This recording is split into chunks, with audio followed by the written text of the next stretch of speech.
Texas, your truck, and your road to success in the trucking industry. This is Trucking Business and Beyond, the show that puts the money where it belongs, back in your pocket.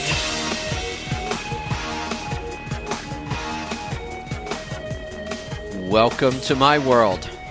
I'm your host, Kevin Rutherford. The website is letstruck.com.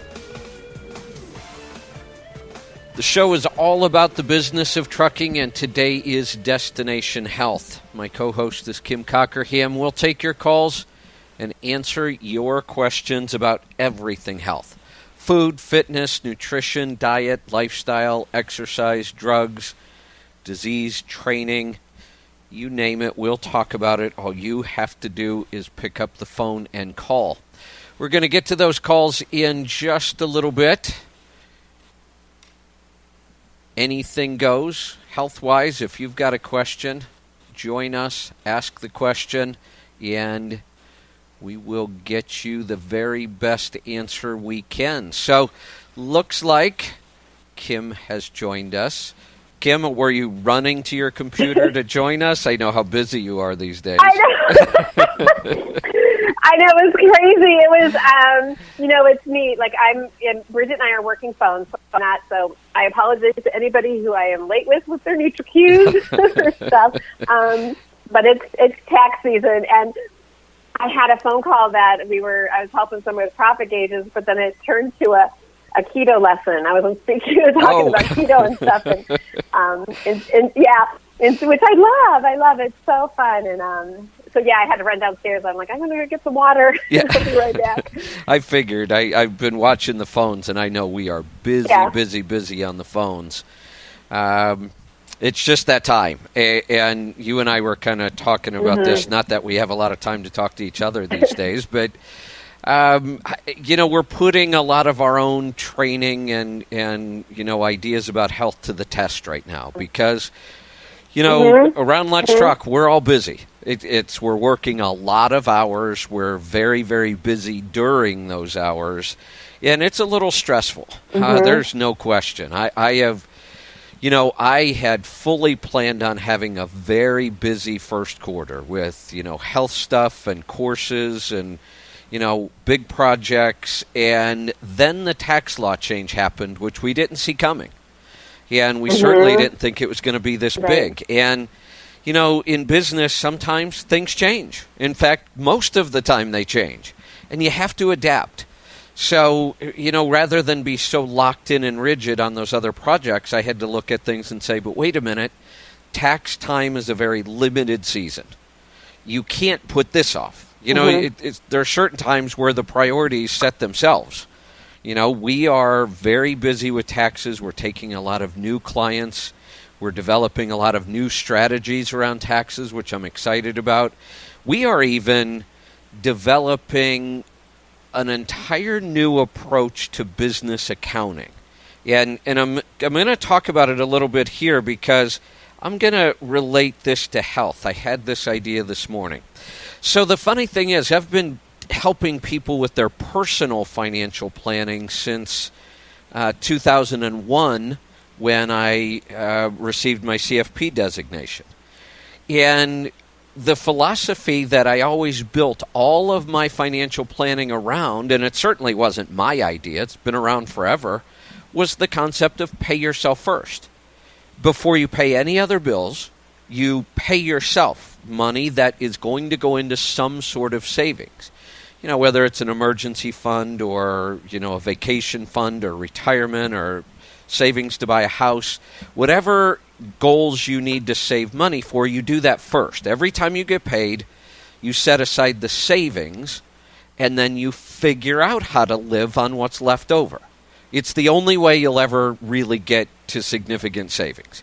And people say, but that's never going to work because I can barely pay my bills now. In fact, some months I can't. And that's the point. You always scrape by somehow. The month that you were already hurting and the transmission goes out on your car, you always figure out a way. And the problem is you wait till everything's perfect and you think you're going to save something at the end of the month and it never works. But if you force yourself to pay that savings first, you'll figure out how to live on the rest. Common, lots of financial planners teach it because it works. It works every time. Why I never thought to apply that to business? It was the light bulb moment. Like, wait a minute. Why don't we run our business that way? And I am so guilty of not doing this. And I read a book all about entrepreneurs. It's what got me thinking about this, that entrepreneurs, they share a lot of the same personality traits. And one of them that's very common, and I am so guilty of this, is we arrogantly believe, that we can always earn our way out of a problem.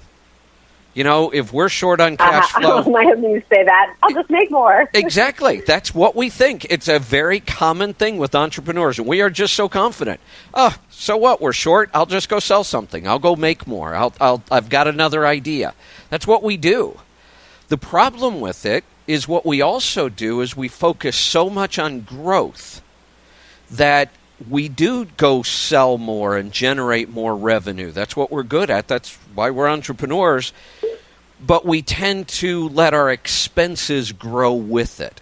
So every time we have more revenue, we add more expenses. So the company's growing, but the profit isn't.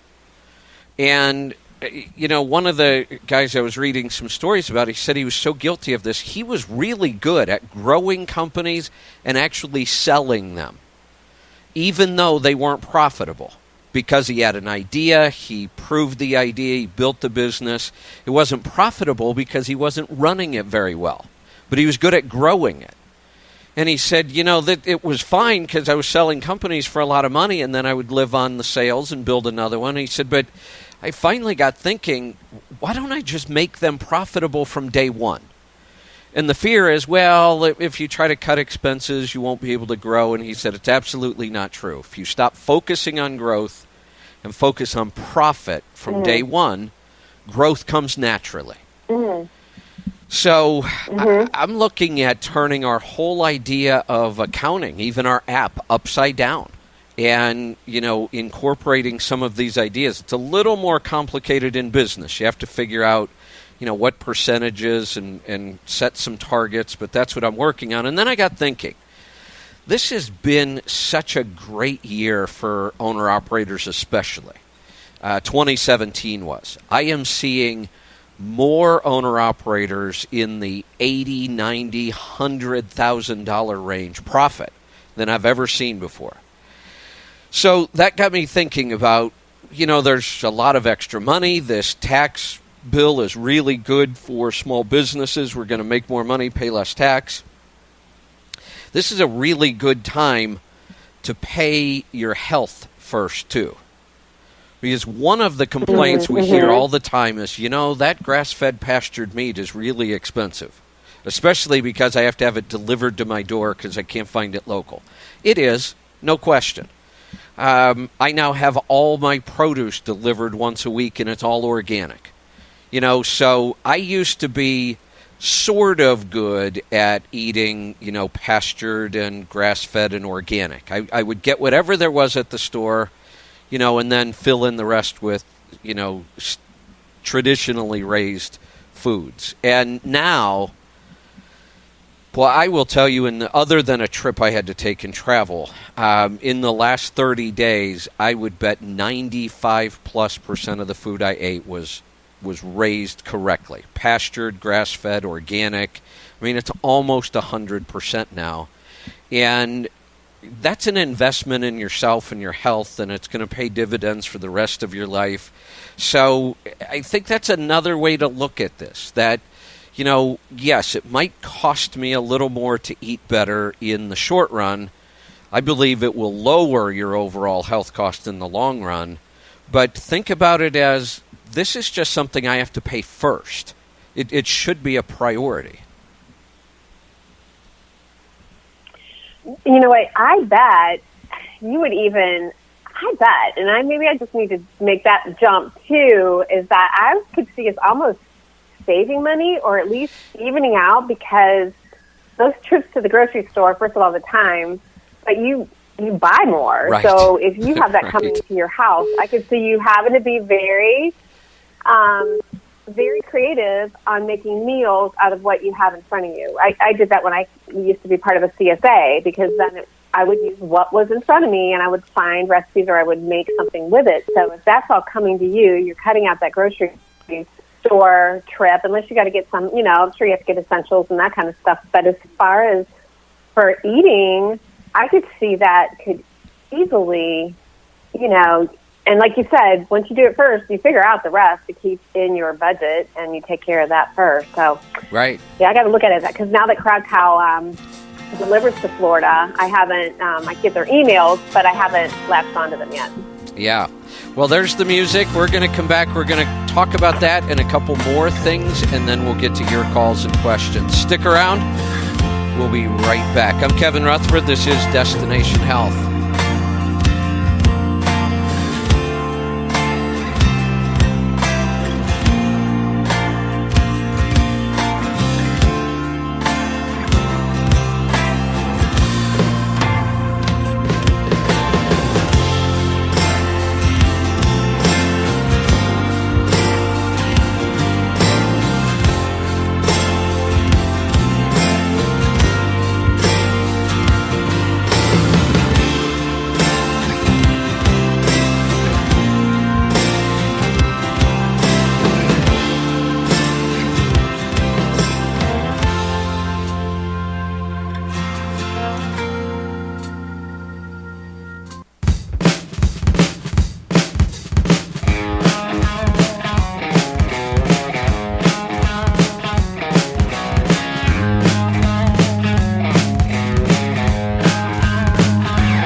Welcome back. I'm Kevin Rutherford. This is Destination Health. Kim is here with me. We're talking about all kinds of things. We're talking about, paying yourself first, in business and personal finance, but paying for your health first. Because without your health, nothing else matters anyway. So this absolutely should be a priority. But Kim, you're right. I look at my overall food bill, and I am to the point now where, like I said, everything I buy and consume at home is the best quality. It's pastured and grass-fed meats, and I can get beef, pork, chicken, lamb, bison, elk. It's so easy to get stuff now. My produce is all organic, and everything else I buy, all my pantry stuff, comes from Thrive. So, 3 kind of different deliveries, frozen meat, fresh produce, and pantry items. It all gets delivered to my door. And it's crazy. I just don't go to the grocery store anymore. And I love that. And it's like a goodie box, shows up. I get excited about it. Can't wait to open it and make something. And it really is worth it. 3 years ago, I wouldn't have thought it would ever be this easy. So, it might look like it costs a little more, but I think you're right. Overall, by the time you figure in the time and all the extra stuff you buy when you're in a grocery store, I just don't think it costs that much more. Uh-oh. Oh, sorry. Kim, I put you on hold and forgot to bring you back. Hold on. There you go. Oh, okay. I'm glad you did, because I was munching on my almonds. So I had to. It made me think too. I'm going to back up a little. We were talking, because I texted you this morning. Because we usually have a topic we're going to talk about. We've been so busy, we haven't been able to even put a lot of time to the health stuff. And but like you said, it's kind of cool. It kind of puts our training into play. And so I've been focusing on not having what Mark Hyman calls a food emergency, to make sure that my refrigerator is stocked, with good stuff. So that you don't have that and reach for the bad stuff, which is right in line with you getting all that good food delivered to your home. But what is the produce place you get delivered? I'm trying one right now. It's called Farm Box Direct, and there are others. I'll tell you, I love this. The quality of the produce is outstanding. My selection isn't as big as I'd like it to be. It's not awful, but it isn't as big as I would like it to be. I get organic tricolored carrots. I get really fresh green beans, Brussels sprouts. Got some great kale the other day, beets. And it changes every week. And I love it because they send you an email on the same day every week, and they say, okay, it's time to, sub if you want to. So you get the opportunity. So you choose, like I chose a small organic box, and then they do a medium and a large. But a small organic box is a lot of produce, and it's plenty for me for a week. So I choose a small box, but then each week I can go in and say, no, you know what, I'm still using the carrots from last week, and they're fine, but I'd really like some more of that broccoli. So you can substitute the broccoli for the carrots, or you can substitute onions for zucchini. So it's really nice. You get that email every day, the same day every week. You make your substitutions and your choices, and then the box shows up the same day every week. So it's really nice. Like I say, between meat delivery and a big freezer that I keep well stocked, the produce delivery that comes every week, and I order pantry items from Thrive whenever I need them. All my food just shows up now. So there was one category of food that wasn't working right because I can't get it through my produce company. And I don't want to have to go to the store just for this, but I love cooking with fresh herbs, much more so than dry. So I thought, I'm kind of missing the whole fresh herb thing. And I thought, maybe I'll find another produce company, and maybe somebody will be able to deliver it, and I haven't had time to look. And then I saw an article the other day. I don't know why I didn't think of this. Did you know you can ferment fresh herbs? No, I didn't. I didn't either. Makes sense, I guess. I know. I never even thought about it. And it's no different than fermenting vegetables. It's the exact same process. Fill a mason jar up with a bunch of fresh herbs and pour in your brine. The, good, clean, non-chlorinated water and 2 tablespoons of good quality salt. Pour in the brine. Put a lid on it and let it sit for a week or two. And then throw it in the refrigerator, and it lasts like 6 months. Huh. Okay. Yeah. So. Yeah, I love. I'm fortunate with weather here in Florida to be able to. I know. I love having fresh herbs around. So, I know. You can grow them all year round there too. Yeah. Yeah. Huh. Yeah. You have to let us know how that comes out. Yeah. So one other thing, and then we'll get to some calls and questions. One of the things I was getting a little concerned, I don't do this a lot, but all of the substitutions, like we found companies that do pasta. Oh, yeah. They do pasta, they do pizza crust, they do chips, they do tortillas. And then you look at all the, kind of keto dessert recipes. What is the most used ingredient in all of those foods? I mean, what's the flour that they use almost exclusively in all of those foods? I haven't baked a lot, but I'm going to guess either almond flour or coconut flour. It's almond. I mean, almost all of these good substitutions are made with almond flour. And they're good. I love them. But we also eat a lot of almonds. And then I got thinking, it's not good to eat the same food over and over and over. So, I was kind of staying away from kind of watching how many of those things I would eat. I found a company now. It's called Savor Tooth, which I thought was a cool name. Saber Tooth. Yeah, Saber Tooth. They're making all of their substitutions out of pumpkin seed flour. Huh. And it's interesting because it gives you... Well, I know why. I mean, they're nutritious for you, but that's cool. Yeah, it gives you a different taste, a different texture than all the almond flour products. But what I really like is now we're introducing a new food and new nutrients. And pumpkin seeds are very nutritious, high in minerals, lots of trace minerals in them. So it's a way to mix it up. So here's the other cool thing. This company has frozen pizza crust.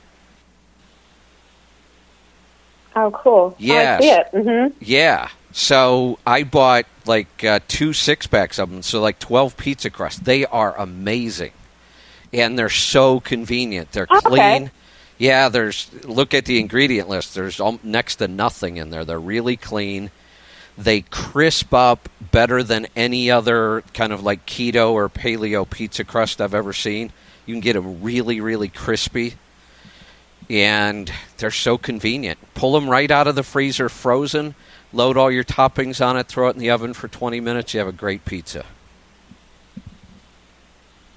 That sounds good. I'll have to try it. Yeah, there's another one out there. I think it might cauliflower foods that has the frozen, and they just came out with a wrap that's with cauliflower and collagen in it. I'm waiting. But yeah, that's cool to find alternatives. I'm waiting for my order from that company. Nuh-uh. Yeah, I did. I ordered their. That's awesome. Yeah, I ordered several of their frozen pizza crusts, and then I got the email about their new wraps, and I ordered those. So I'm just waiting on that order to come. Okay, so you haven't tried the crust yet. No, not the cauliflower crust. That sounds good, though. Okay. You know, and I've made all of these crusts. Yeah. I've made the almond flour crust. I've made the fathead pizza. I've made the cauliflower crust. I've, even bought flour from the Sabertooth. I bought pumpkin seed flour and made my own pizza crust. And I can make them all, and they come out great. But it's a lot of work. It's one more step that sometimes, some days I just don't do it because I don't have that time. And I don't feel like making the mess, and it's, convenience is still nice. I just want it to be very healthy convenience, and we're starting to see more and more of these products. It's exciting. Yeah, it sure is. And I'm just so appreciative of the companies, the people that dedicate their livelihood to bringing them to market for us. Yeah, because that's not an easy task. We've been somewhat involved in that with the monkey brittle, and that is a very, very tough business. I've run a lot of businesses. I've started them. I've helped other people. I study business. And boy, bringing a very healthy food alternative to the market is not an easy task, and there is a lot of risk. Yeah. So it's good to see. I'm just ordering my cauliflower crust right now, too. You got me hungry. Yeah, it's good to see those companies doing that. I'm excited about it. All right, we're going to get to one more break here, and then we're going to come back, and we're going to get to your calls and questions. We'll do that right after this. Stick around. I'm Kevin Rutherford.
Welcome. Oh, hold on.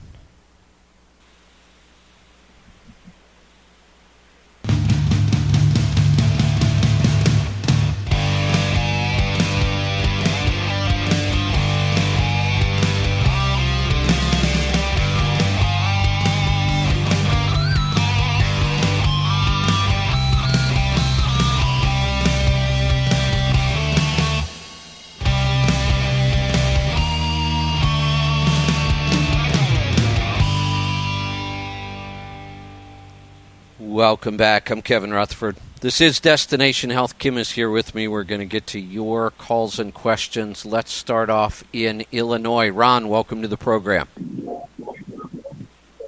Yeah, hi, Kevin. I actually have two questions. The first one is at night, sometimes I'll wake up, and the top, then the front of both my thighs will be itchy.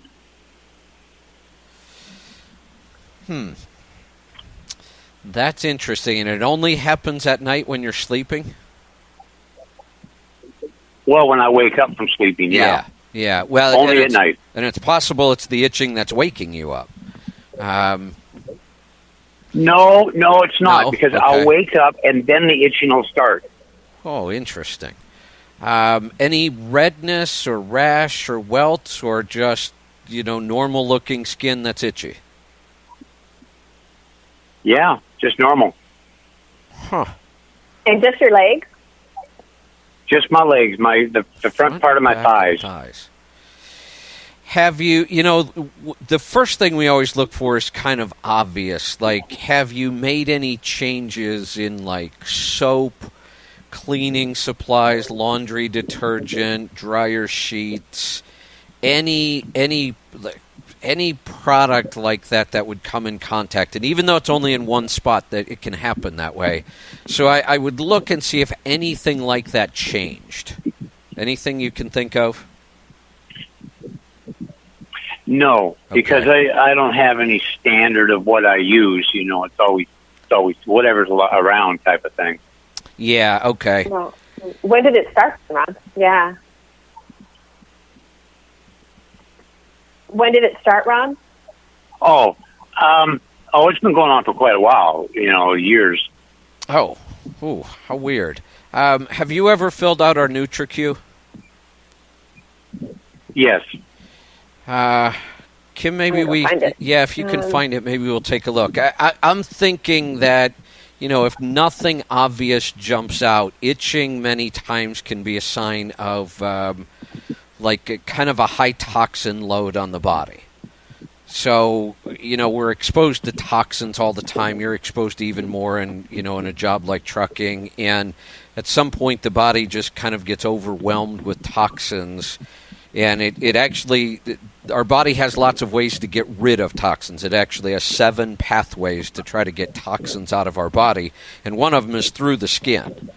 So if you've got a heavy toxic load in the body and your body's trying to get rid of it through the skin, it can cause that skin irritation. So a lot of times we would do what we always do. We start with a good, clean diet, make sure we've got digestion proper. Poor liver gallbladder function can cause this as well.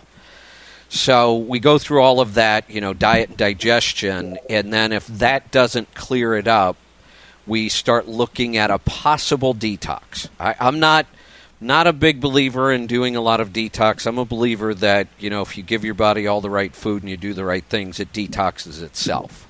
But there are cases that, we fixed everything else, but there seems to be a high toxic load still, so we'll do a formal detox.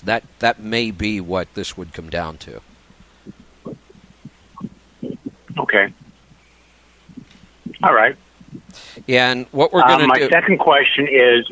Okay. When we're done with the Go ahead, second... I'm sorry. When we're done with the second question, what I'm going to do is put you back on hold, and Bridget will get your information so she can go look up your NutriQ, and we can... Maybe something in there will jump out at us. Okay. All right, sounds great. Second question is, what's your take on lecithin? What are you going to use it for?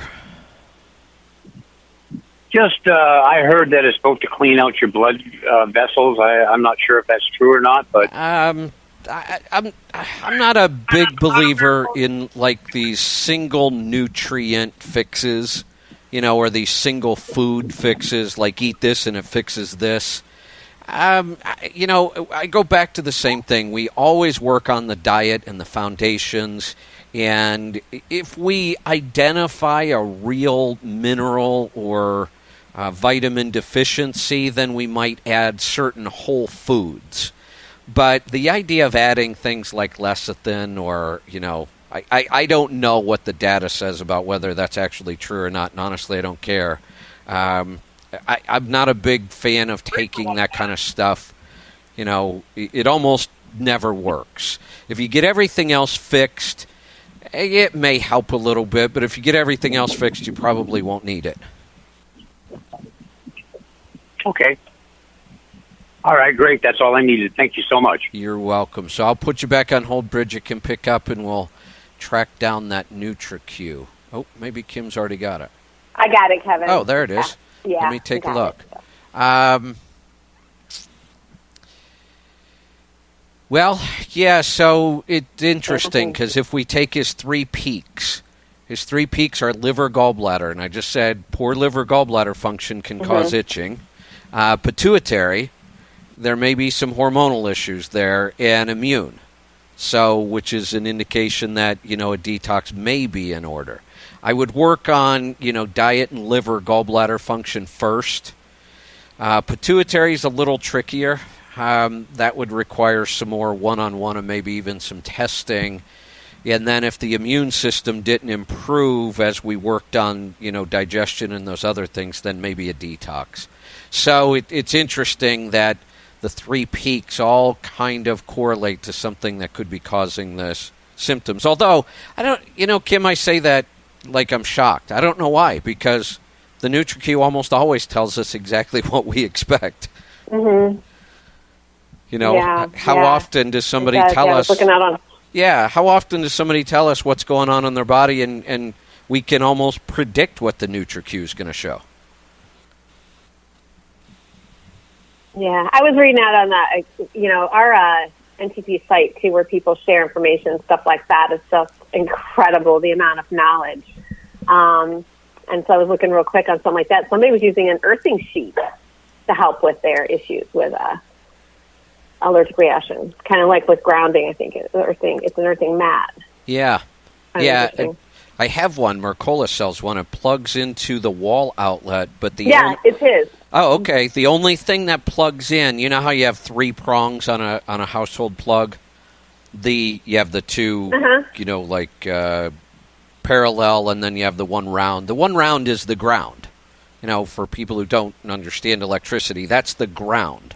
So every one of your outlets, that hole in the 3 holes is a ground, so the entire electrical system in your house is grounded. So this mat only plugs into that and brings that grounding current to your body. You don't feel anything. It's not like electricity. But that's how that grounding mat works. I thought that was pretty interesting. I have one. That is cool. I have another mat. Use it? Yeah, I do use it. Especially in the wintertime, because in the summertime I get outside a lot in bare feet. I make it a point to get out every day and walk in bare feet and do a lot of grounding. In the wintertime, not so much. So I tend to use the grounding mat more in the wintertime. I have another mat that I got from Bulletproof, and they should just call this thing the torture mat. Oh, my God. It is. It's based on acupuncture. And the theory is that a lot of the acupuncture points in your back and shoulders relate to the rest and digest mode. So if you stimulate those, it helps your body get into the rest or digest mode, which helps you sleep better. But boy, when you lay down on this thing, it is painful. Oh, it's like thousands of tiny little spikes. Yeah. I'm actually getting used to it. It's one of those weird things now. I kind of look forward to it. So how many minutes a day do they have you do that? 20. 20 minutes is a long time when you're in pain. Yeah. But it's funny how your body adapts to it. Now I lay down and and one of the other things that it does is releases endorphins. And I'm sure that's just from the pain alone.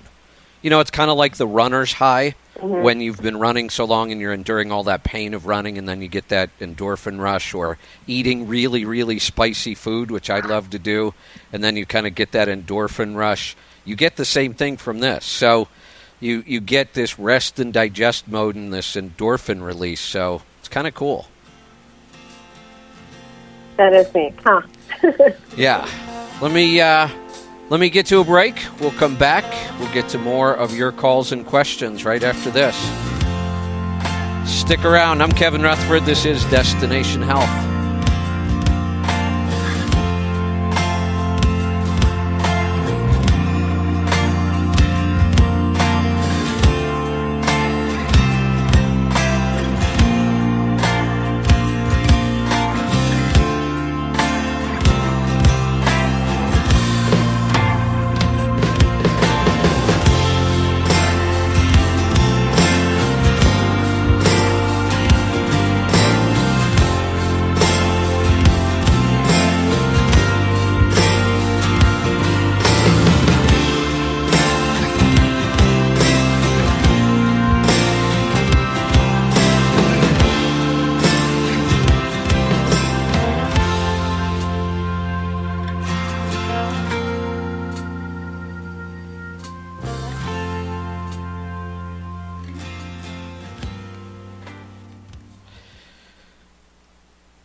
Welcome back.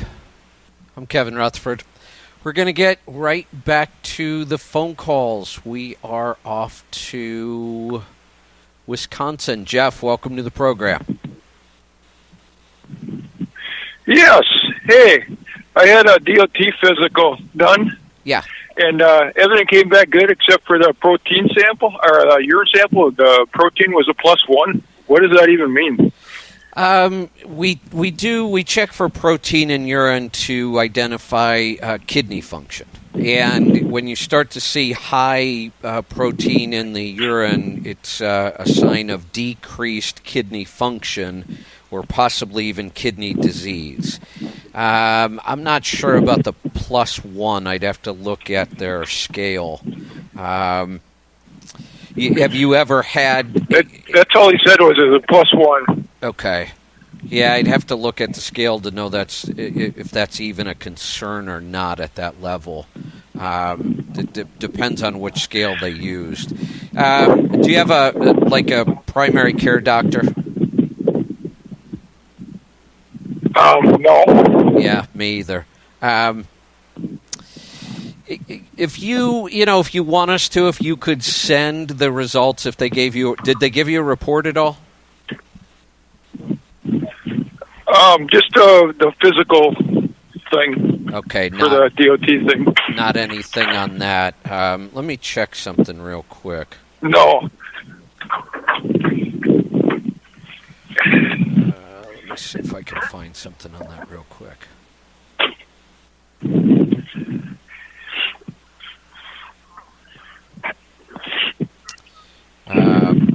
Let me do this. I'm going to put you on hold since that's a really specific question, and I'm going to take a look at that, and I will come back to you. Let's go to Pennsylvania. Jeremy, welcome to the program. Hi, Kevin and Cam. Questions are, I've been doing the keto off and on for over a year and a half now, and initially I was doing great. I dropped 50 pounds initially, and then kind of leveled off, had some issues with indigestion or digestion. Got that corrected and doing well there. I'm just trying to figure out now what else can I do to try to get things restarted. I've been doing the bulletproof, watching everything I eat. It's just, I seem to be stuck and not able to go any further. Yeah, have you been through our keto class? Yes, I've taken that. Okay. Got that on my thing that I go through every so often. And then I've also done NutriQ about every 6 months. Yeah, okay. Have you tried... we should probably look at another NutriQ to see if something's in there that might give us a clue. Have you tried fasting? I have not tried fasting yet, other than, between shifts. Running 10, 12-hour shifts, and then... but other than that, no. Sometimes even like a 36 to 48-hour fast, you could do a water or bone broth fast. I would even include bulletproof coffee because it makes fasting so much easier. You may try that. Yeah. Sometimes it takes a fast to kind of jumpstart it again.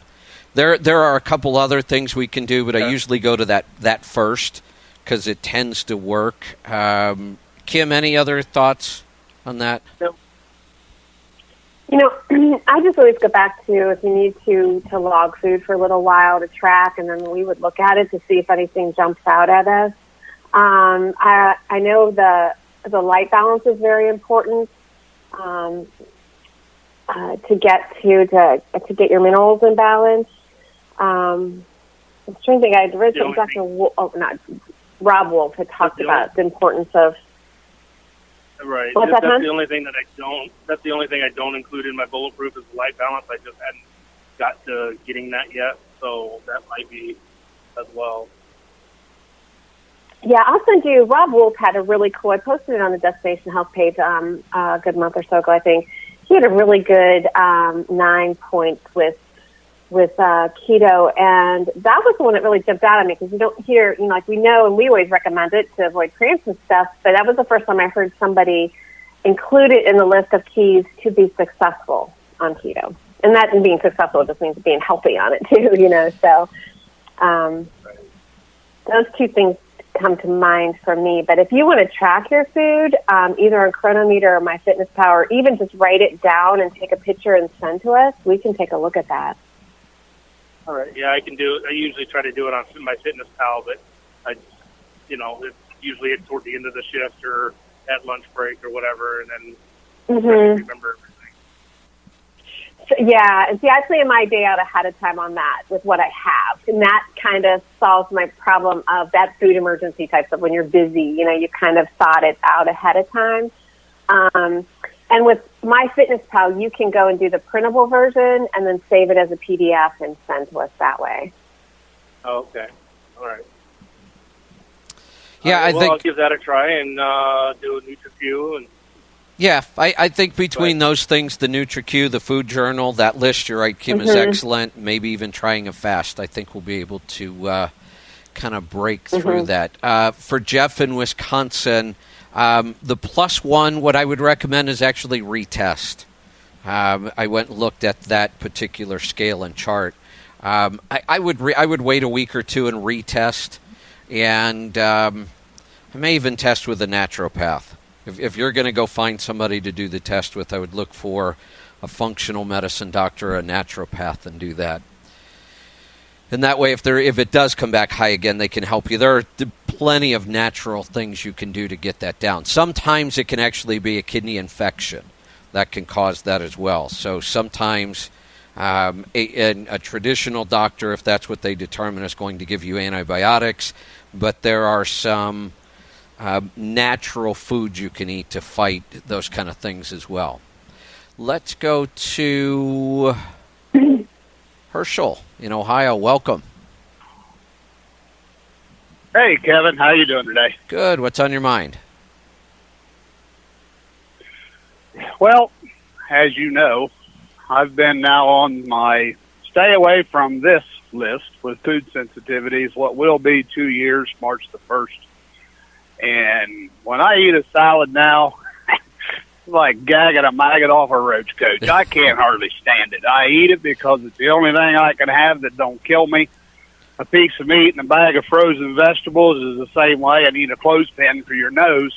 You got any bright ideas where I can get ideas of what to do with stuff so I can change what I'm having, because I'm really tired of everything?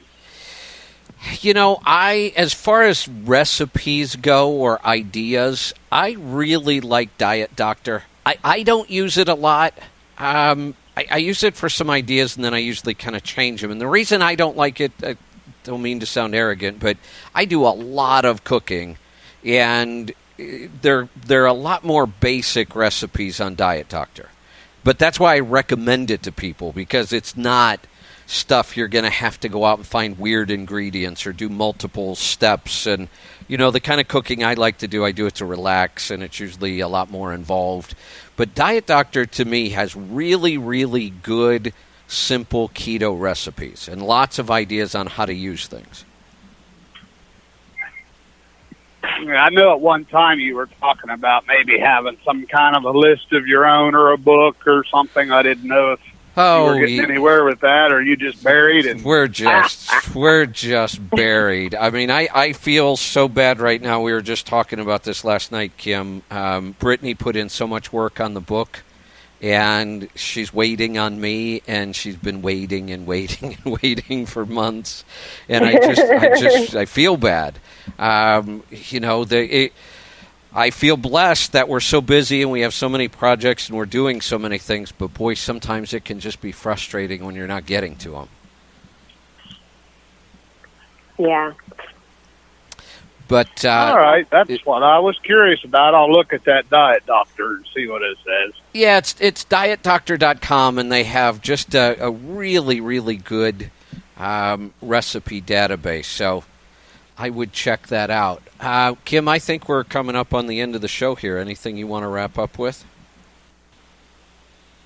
I use Pinterest for recipes as well, too, because I'm not a very creative cook. I use, again, look for things that don't take a lot of ingredients and so forth. So I'll skim through Pinterest, kind of zero in. I'm doing one with, look for one with chicken thighs, and I'm doing one with that. But you can scroll through and kind of see what looks good, see if you have the ingredients, and just have some fun with it. Yeah, Bulletproof actually is a pretty decent site. Not a lot. You're not going to find a ton of recipes there, but every now and then I get the newsletter, so every now and then I'll see a decent recipe in there and I'll save it. But I think Diet Doctor's my favorite for just really good basic, and they do. They actually break it down into different levels, like moderate keto, more extreme keto. So I like that as well. Well, that's going to do it. The music's playing. They're going to chase me out of here. We'll do it again real soon, so don't go away. Check out the website. It's letstruck.com. As always, be safe, be profitable, be fit and healthy. Always do the hard work and master the journey. I'm Kevin Rutherford.